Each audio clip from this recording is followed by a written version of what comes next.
Mirko Wicha, Chairman, CEO, and President. You may begin your conference. Thank you, Josh, and good afternoon, everyone. Thank you for joining us. I'm excited to be back today to discuss our fiscal year 2022 Q2 results. If you noticed our results, we just posted a little while ago. We announced earlier today, demand for our products remains strong, and our business fundamentals have never been stronger. Now, let me just start with the amazing Q2 revenue results, $29.9 million, which exceeded all previous quarters and represents a 36.8% growth over last year's Q2.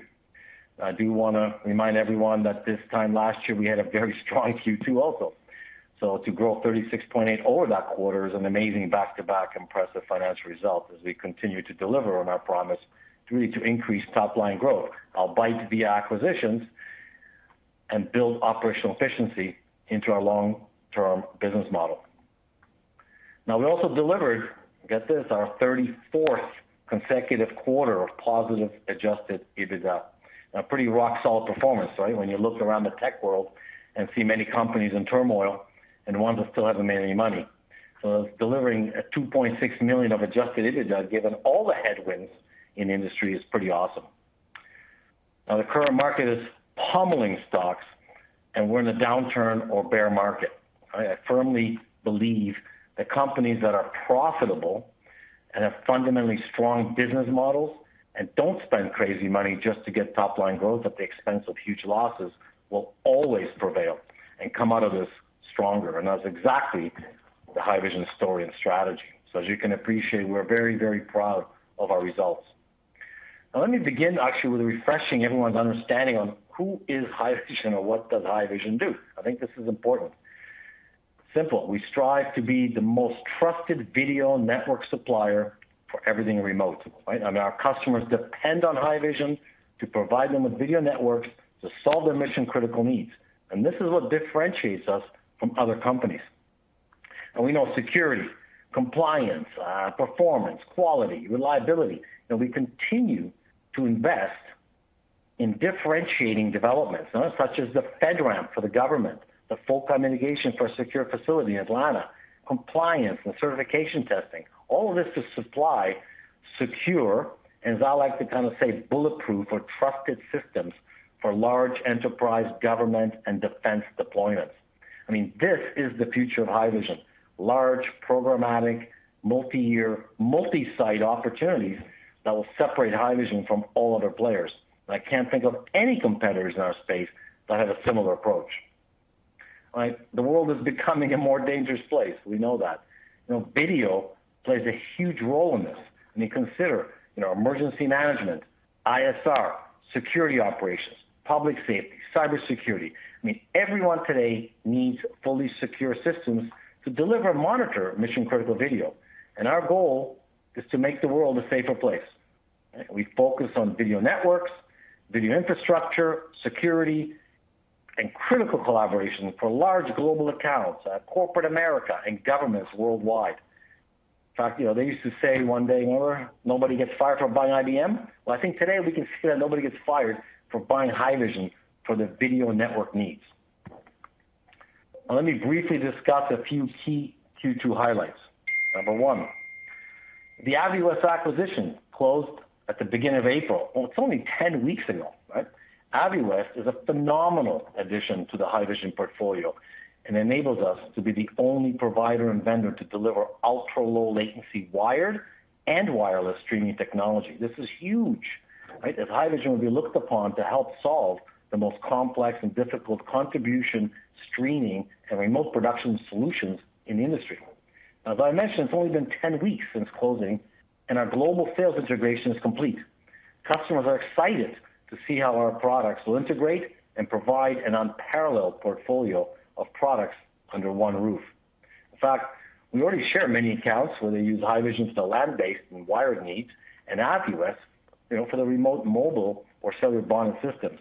So we see this as an amazing opportunity to strengthen our global customer presence. The Haivf acquisition is extremely synergistic in all key areas of sales, geographical expansion, technology synergies, and helping to solve our customers' challenges. This new combination will continue to fuel our growth well into the future. In fact, we also demonstrated our companies working together at the NAB show in April, and all customers applauded us for the synergistic acquisition in providing a single vendor solution for the broadcast market that everyone has been looking for. Number two, in May, we actually also acquired the assets of Dazzle, largely a pre-revenue SaaS platform company for cloud production. Cloud production allows event producers really to mix multiple remote video sources and apply graphics, right, to create rich, compelling broadcasts for streaming. And we were fortunate to acquire this technology, including 6 great software engineers based in Rennes, France, which is actually close to our new Abbey West office, which is also based in Rennes. The Dazzle team will join that of Abbey West as we repurpose this technology to really support the Connect platform in the enterprise market going forward. Our advanced cloud and SaaS video distribution platform, Haivision Connect, continues to reach and faith clients. We have now reached 100 clients using Haivision Connect as part of our transition to this new SaaS platform, including some of the largest multi-campus ministries in the United States.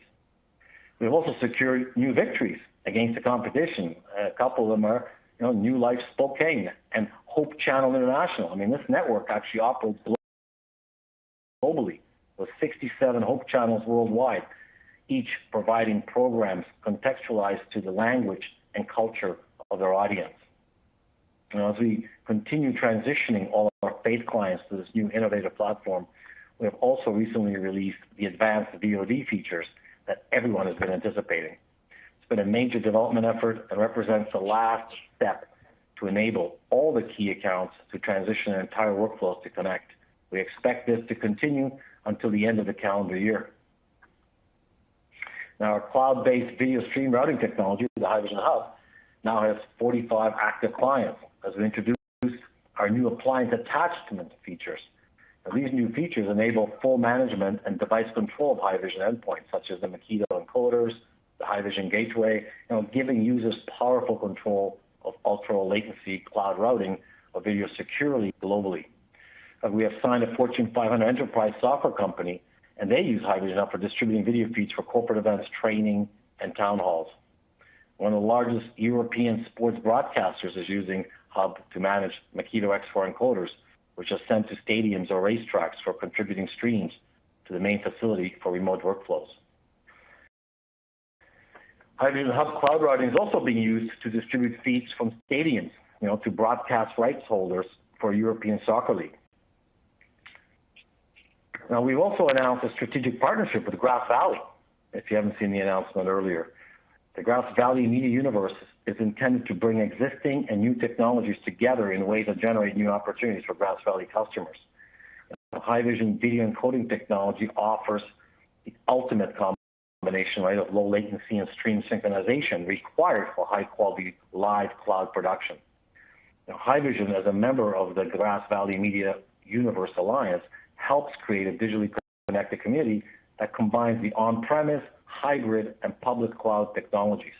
This also allows new options for producing content in live production environments from wherever Grass Valley customers are working.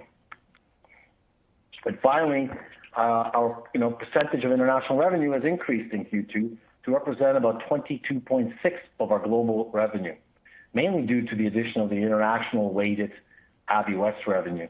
Now, this will increase going forward as we only recorded 1 month of Abbey West revenue during Q2. Now, I'd like to maybe discuss some additional selected Q2 sales highlights. Let's talk about broadcast. PGA Golf is using our X4 decoders, to receive multi-viewer feeds from NEP trucks equipped with our Makito X and feeding back to the production crew located at PGA centralized broadcast facility, allowing other PGA Tour people having to travel. They have also used the Makito X4 decoders in the field to receive a large number of feeds from their AWS cloud production infrastructure for use in the local production compound or throughout the venue for hospitality needs. In Thailand, the Southeast Asian Games are using Makito X4s for contribution and remote production. In Japan, we got Hulu TV now using MX4's Makitos for transporting and streaming video content within Japan. A really cool one, the Olympic Broadcast Service, or known as OBS, has seen a spectacular pickup of SRT use by a major Tokyo broadcast rights holder and 20 broadcast rights holders in Beijing. OBS has set up a thorough test program and investing in equipment and technology to address the fast growth of receiving SRT streams by broadcast rights holders all over the world. In fact, even here, up for the Canadian Premier League Soccer using our Makitos to do remote productions using our multi-camera synchronization. They're feeding from the trucks at the venue and then backhauling to the master control room where they are producing the feeds for distribution. A&E, another big client, are using our equipment for remote over-the-shoulder workflows. Streams coming out of Avid players are being sent to remote editors for post-production and live studio production review.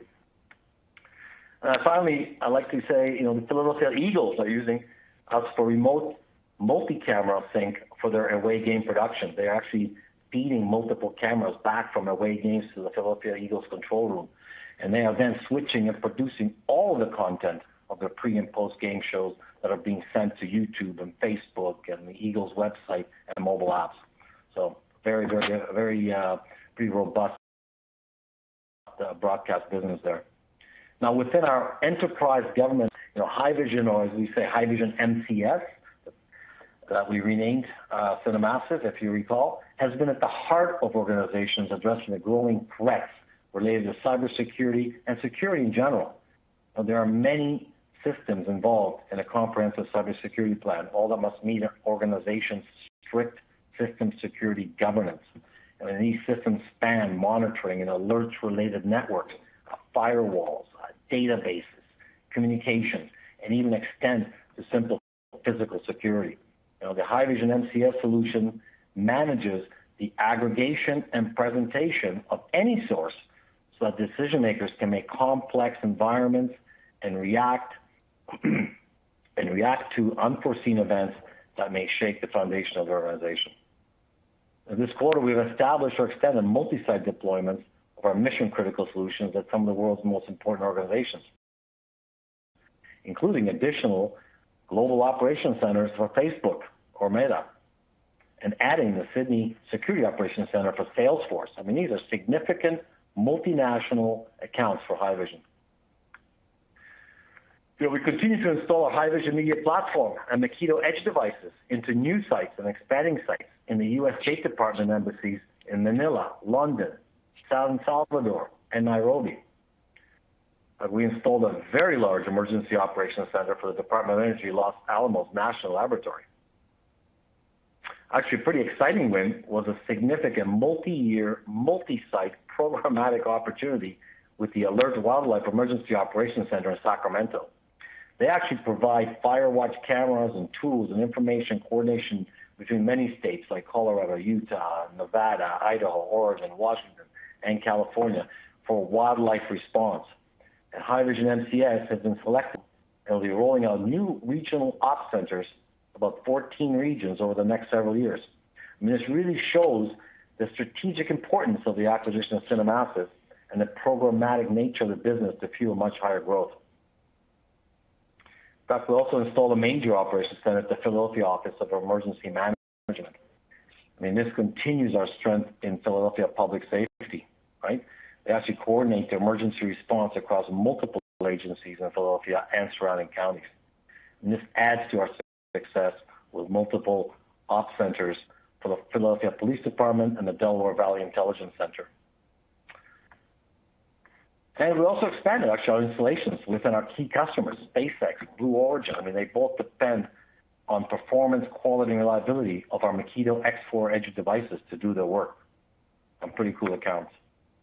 Now, just before I pass it to Dan, our CFO, for a more detailed analysis on our second quarter results, 阿拉木图非叶迁都气候寒冷的努尔苏丹，哈萨克斯坦的前首都是位于东南部的阿拉木图。现在 business and growth. And the world continues to deal with an unprecedented supply chain and component shortage. And now the added cost of labor is making it difficult to hire or retain people. We also see a return to travel and trade shows, an increasing cost as our vendors increase their costs to us. And this is expected to continue well into 2023, and we are building contingencies into our business model going forward.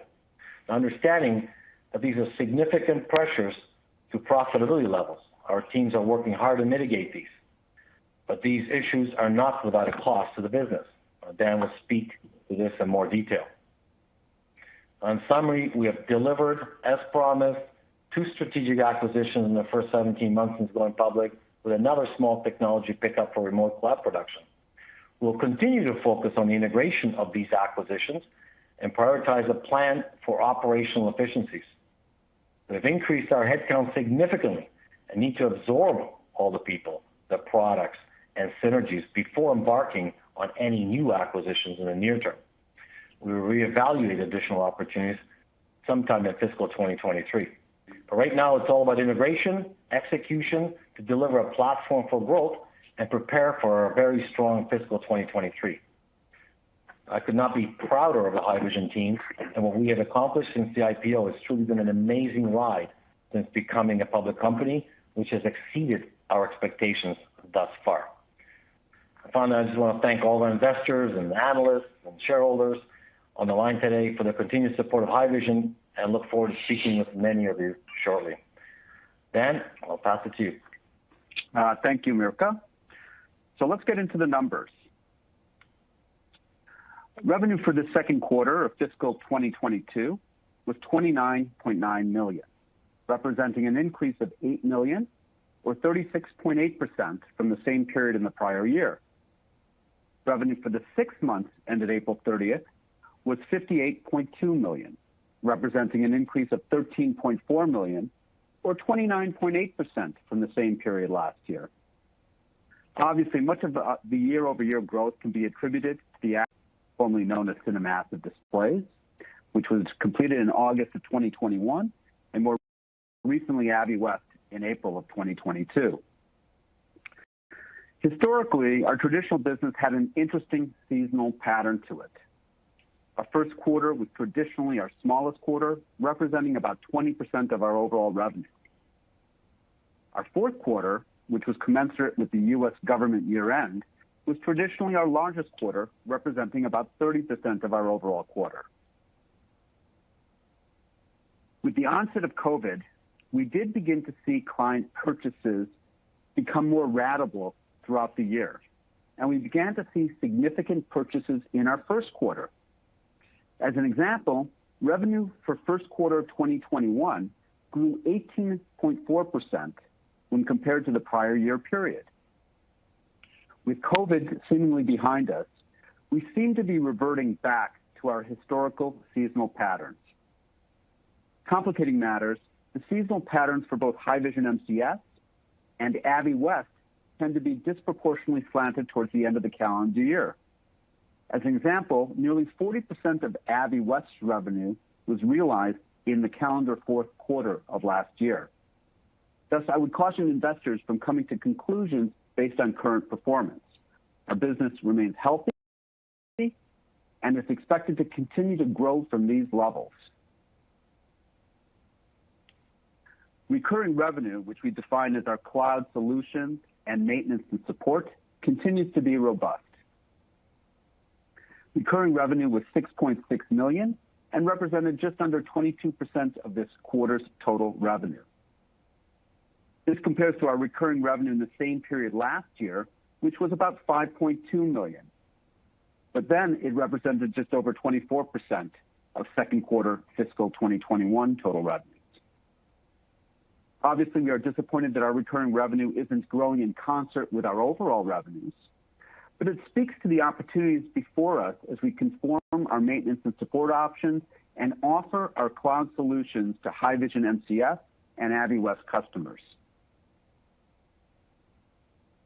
So this quarter, gross margins were 71.4%, which were an improvement from the 69.4% realized last quarter. Margins are very much in line with expectations given our recent acquisitions. Our supply chain experts have done a phenomenal job ensuring that we can continue to supply our customers with their mission-critical needs, but it hasn't been without some additional costs in terms of higher component costs and in some cases, expediting costs.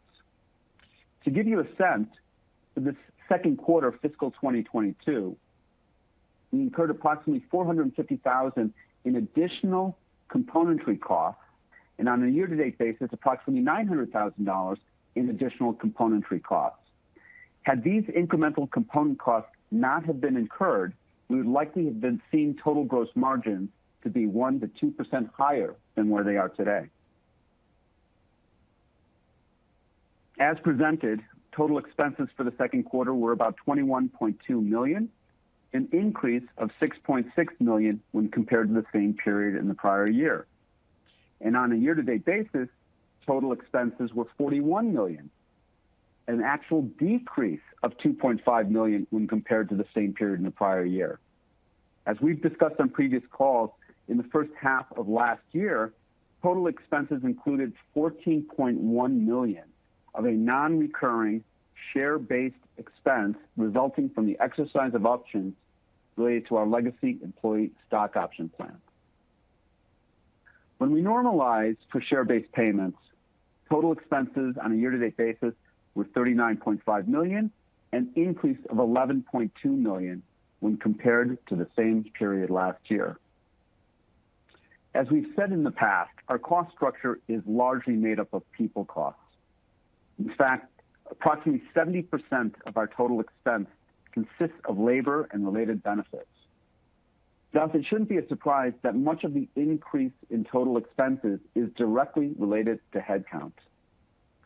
At April 30th, 2022, our total headcount was 417 people.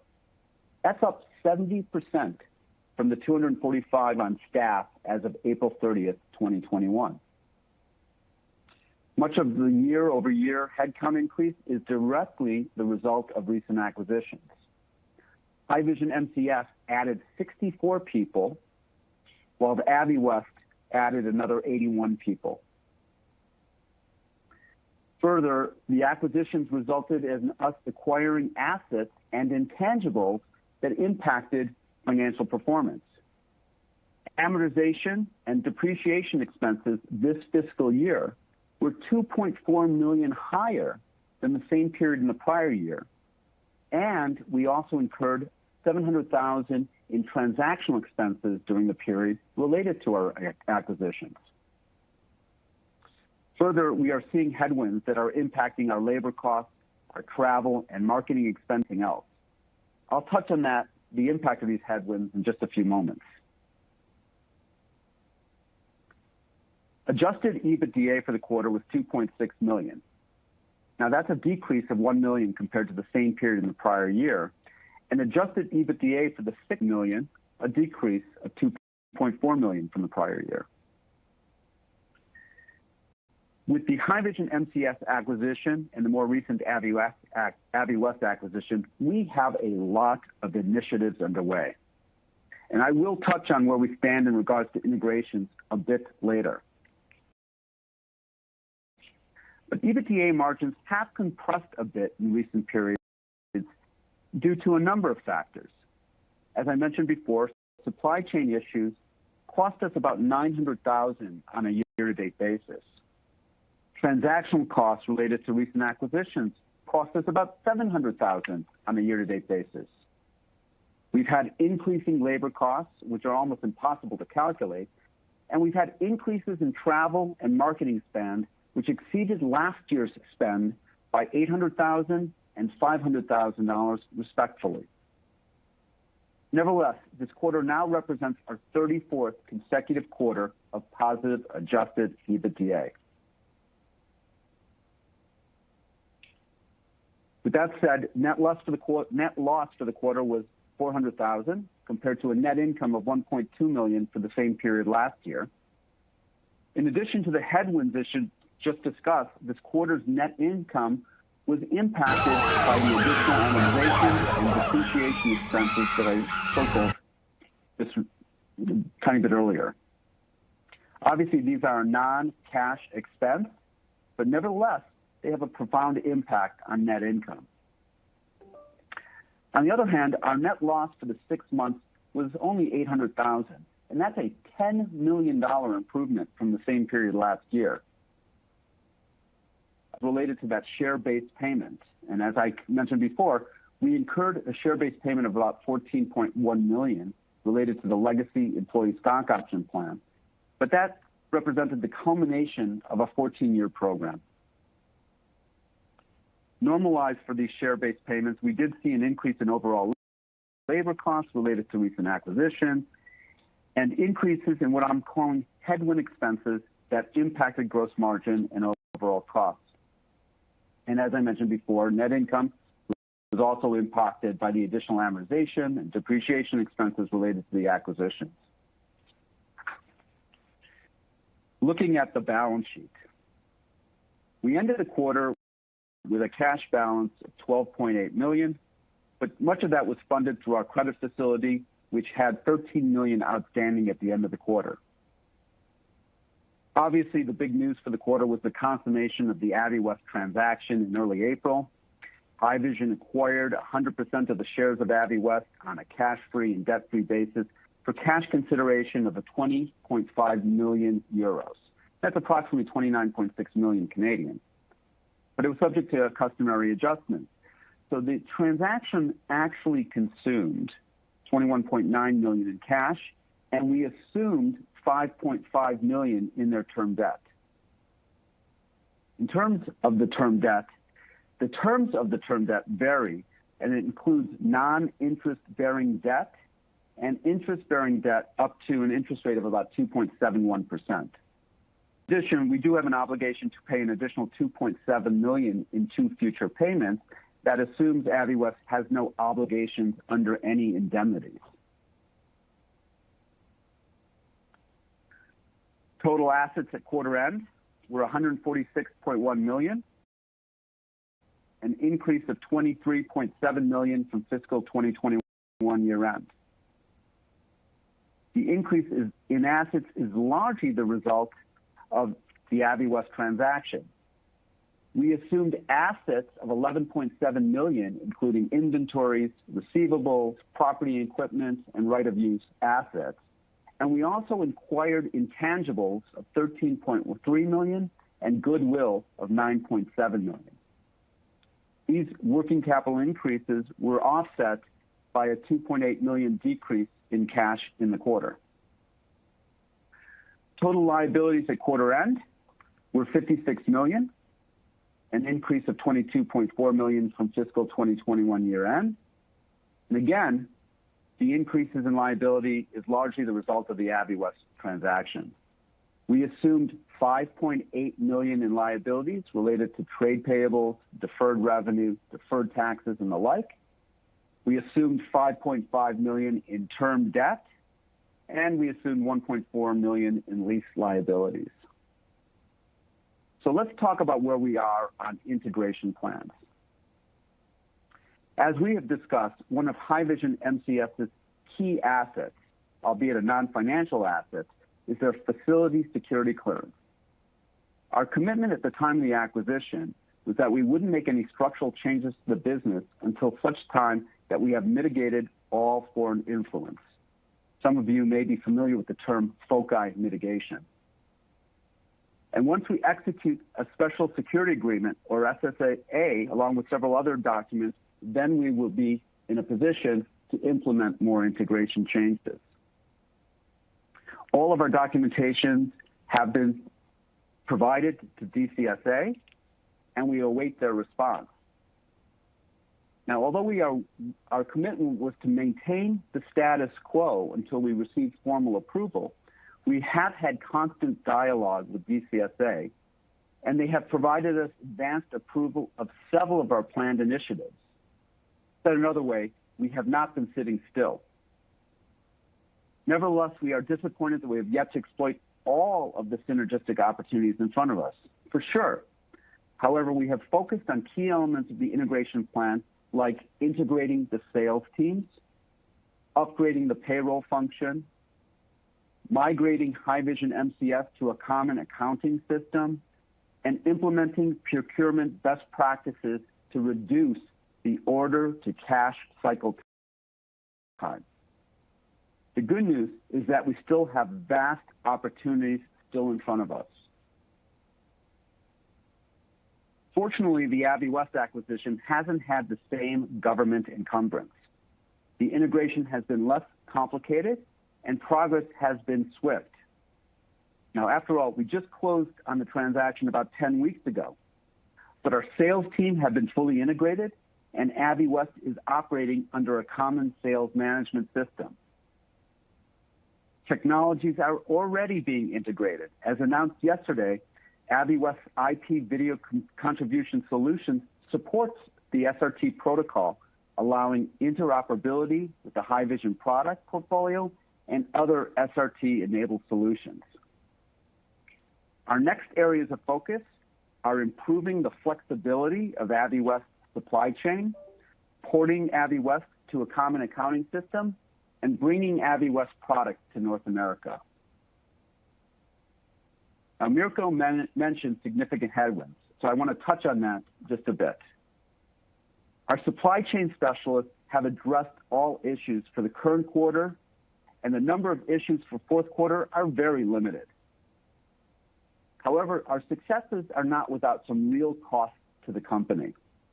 In the past quarter, as mentioned already, we incurred approximately $500,000 in additional direct product costs directly related to the worldwide shortage in components, and on a year-to-date basis, we incurred approximately $900,000 in those additional components. To secure our 6-month needs for parts and components, we have increased our deposits with our contract manufacturers by approximately $1.5 million.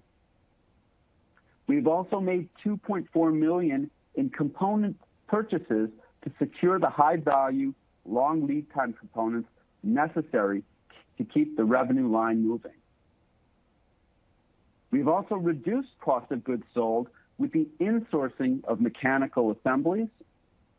We have redesigned certain of our boards to accommodate more available componentry. We've invested in new systems to provide real-time assessment of our supply chain resiliency. And we are constantly qualifying alternate manufacturers for difficult-to-procure electronic components. Like I mentioned, there is little risk in this third and fourth quarter. However, despite all of these initiatives, we recognize that we still have additional work, particularly in securing an acceptable level of safety stock necessary to grow revenues for Haivf's products. We still don't know when we might see our supply chains reverting back to historical levels. Nevertheless, we are beginning to see a degree of stabilization, albeit at a level with unacceptable long lead times and unacceptable high component costs. Nevertheless, the worst appears to be behind us. Those were a lot of words to say that our supply chain experts seem to be well on top of this issue. The people side of the equation continues to be a challenge. Labor costs are continuing to increase. We are in a difficult hiring environment, and retention continues to be a challenge. To give you a sense of the challenge, at the beginning of this fiscal year, Haivision reevaluates compensation, and overall increases at that time averaged over 6%. To further frame the impact for fiscal 2021, labor was about $40 million. So a 6% increase amounts to an additional $2.5 million in added OpEx.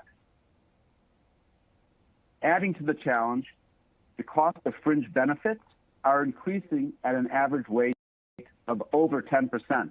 Despite attempts to sweeten our compensation packages, including company incentives to participate in our employee share purchase plan, the overall environment to attract and retain employees remains challenging.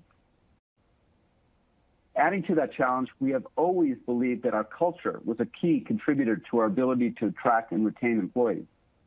Obviously, the work-from-home environment has complicated matters, and our established culture is being diluted. We have since encouraged our staffs to return to the office 2 to 3 days a week.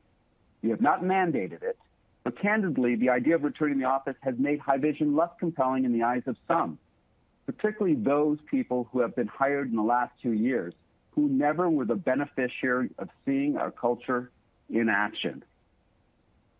It's definitely a confusing time for employers and employees. However, labor and supply chains are just part of the overall equation.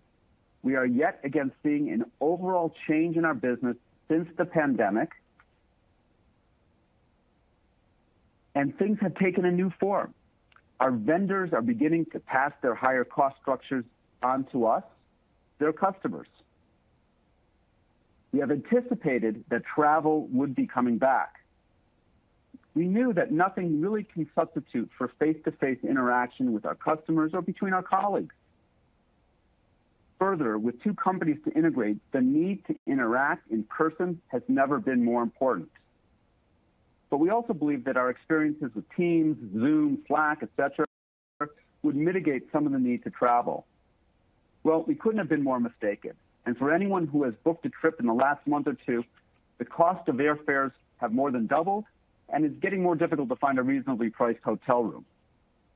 In the 6 months that just passed, as an example, our travel expenses amounted to $900,000, of which $700,000 was unrelated to our professional services practice, which has continued to travel during the pandemic, albeit at reduced levels. This compares to just $100,000 in travel spend in the same period last year. What's more is that we are seeing a real return to trade show at levels that we had not anticipated. To illustrate, on a year-to-date basis, we had spent $600,000 in trade shows and advertising compared to just $100,000 in the prior year period. And we don't see this being mitigated anytime in the future. Quick note about currency. In the instance when we provide guidance, we really do not consider the potential impact of foreign exchange gains or losses, as we do not attempt to estimate future movements in foreign currency rates. In terms of expectations for the remainder of the year, we are a B2B provider to enterprises around the world, and certainly our customers have been facing the same headwinds that we have been experiencing. The stock market is in bear territory, and our customers are definitely feeling some pain. Although we've not lost any business to date, we are beginning to hear of projects moving to the right, and there has been some reservation for purchases pending more clarity. Thus, in the interest of conservatism, we are revising our revenue target for the full year to between $123 million and $127 million, and are expecting our adjusted EBITDA margin to be between 8% and 11% of revenue. There is upside in both the revenue and EBIT side of the equation. And although still a bit early, we have already begun to work on our plans for 2023 and are quite buoyant on the industry and our position within this industry. Thus, we are still forecasting EBITDA in the mid-teens for next year. With that said, we are now ready to take questions.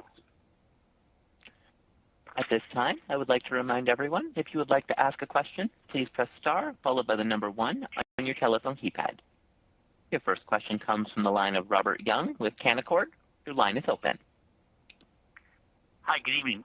Maybe first place I'll start at gross margin. You already gave us a lot there, but I think it's suggested that the supply chain or component cost was relatively stable in Q1 and Q2, and you don't see a lot of risk in Q3 and Q4. Is that to say that you think it'll be $450,000 impact each quarter going forward? Should we expect gross margins around this level? And gross margins are a little stronger than we expected, so should we expect it to improve from here with the integration activities, or maybe is this a good level? I would not make the assumption that we're going to be seeing gross margins improve from here. In fact, I would say that as Abbey West comes into bear, we may actually see it come down a little bit because their gross margins are a little bit below what our legacy business has been. But I want to make sure I am specific about your preamble here.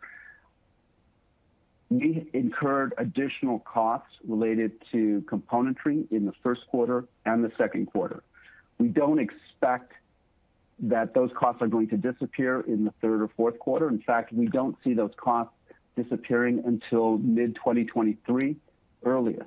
right? So what I was trying to suggest is that whereas every week we were coming across components that were becoming more unavailable, we're not seeing that kind of sentiment. And every week where we used to see lead times increasing, we're not seeing that happen anymore either. So things have sort of stabilized, albeit at a long lead time construct and with high additional costs, but we're not seeing it get worse from here. Okay, that's great color. Thank you. The second question would be around, just at the end of your prepared remarks, said that there were some indications you might see some programs delaying. I know last quarter it said that you expected a little weaker government spend from some lumpiness, in some of the programmatic revenue, maybe slower ISR spend. And so is that the source of these project delays that you're getting a suggestion of, or maybe if you could expand on that if that's the case? Yeah, I can expand on that, Robert. It's actually, and that what Dan was referring to was actually not the defense or government space. It was more on the commercial enterprise space, addressing the enterprise B2B type of a mode. And we're seeing that some of these enterprise clients are starting to feel the pain of the market, and that's what he's referring to. In fact, from the ISR government defense sector, we actually feel pretty bullish for Q3 and Q4 because, as we said earlier, remember we did have some stuff pushed from Q1 and Q2, but we also, given the recent developments right in Ukraine and the NATO expansion has buoyed some of our programs and actually brought some stuff forward as well. So we actually feel pretty good about Q3 and Q4, and it is the government year end on top of that. So we're pretty bullish on that. It's really more the commercial enterprise sector that we're a bit concerned right now. Okay, great. That's so relative to last quarter. I guess the government spend you're a little more confident on. I think you also said had some concerns about Russia, Ukraine, Saudi, Turkey, a group of companies you thought might be a headwind. Like, is that a little better now, or is that kind of tracking the way you thought? No, pretty much shut down. It's pretty difficult to sell anything to Russia, Turkey, or Saudi is getting difficult getting permits. And unfortunately we've had business development going on. We've got customers obviously in some of these regions. I'm talking about Turkey. I'm talking about Saudi specifically. So that's been frustrating. I don't see that ending anytime soon, just because of what's going on in the world right now. But we're hopeful that if the Ukraine thing does settle, I know we got Biden going over to Saudi and they're trying to restart the relations. We're hoping that might help. But from being a Canadian company, we seem to still be stuck in the mud with our Canadian government and some of these other governments. So it's not just a U.S. issue for us; it's actually a Canadian issue. Okay, that's great. So it sounds like the government piece is, like I said, a little better than you thought. Commercial a little bit worse, and some of this exposure you're just talking about just now, is that more in the broadcast space? Would that be a good way to summarize it? Exposure meaning, sorry, these other countries? Yes. Well, no, I think it's in those countries specifically. We've actually done business in all the verticals, right? So it's not just the broadcast, right? I think what we're finding in the broadcast is that I think the COVID bubble has finally slowed down in the market across the board. We've had tremendous pickup in 2020 and 21. We're starting to see that slow down to a more normal level. So I would not be expecting massive growth. But the good news is that with Avi West on top of our solution, all of a sudden, that's going to mitigate all of that, what we saw in our traditional business, if you know what I mean. So I see our broadcast revenue actually overall increasing well into next year. Okay. Thanks a lot. That's a great color. I'll pass the line. Thanks.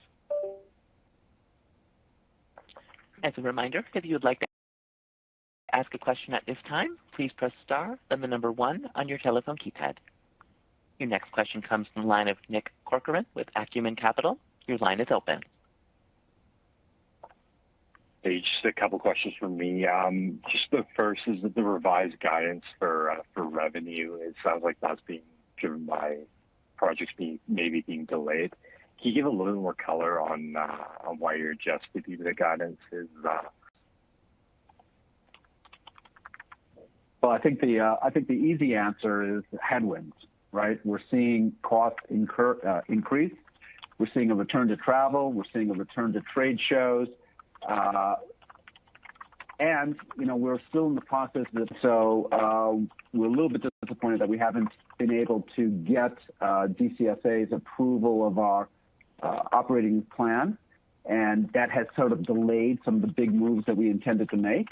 But it's going to take us some time to both integrate Cinemassive, Haivision MCS, and Haivision and Haivf to derive the operational efficiencies that we spoke of in the last call. And a related question, I understand you're seeing price increases through your supply chain. Are you having any challenges passing those prices on to your customers? Mirko? Yeah. It's something. Well, we haven't done it yet.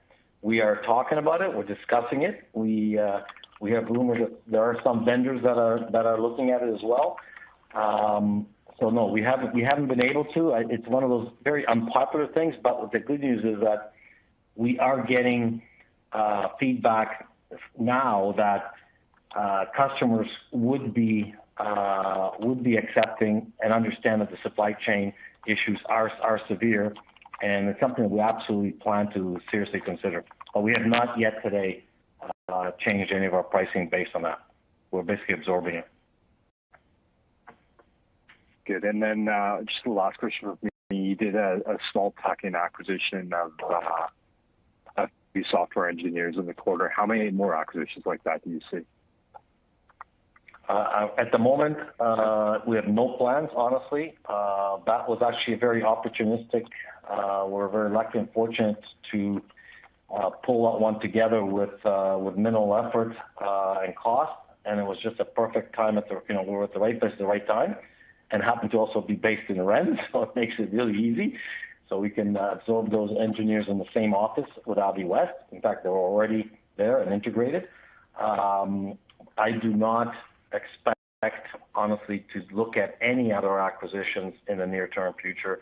The priority number 1 right now is we need to absorb, we need to integrate, we need to right-size properly, both from a of the company, and we absolutely are planning to make sure that we are back in the mid-teens of EBITDA for next year, and that's priority number 1. We will start looking at. We're talking to people, obviously, but I have no intention of doing any acquisitions for the foreseeable future. Right? It's really a 2023 kind of a thought. That's good color. Thanks for taking my questions. Okay.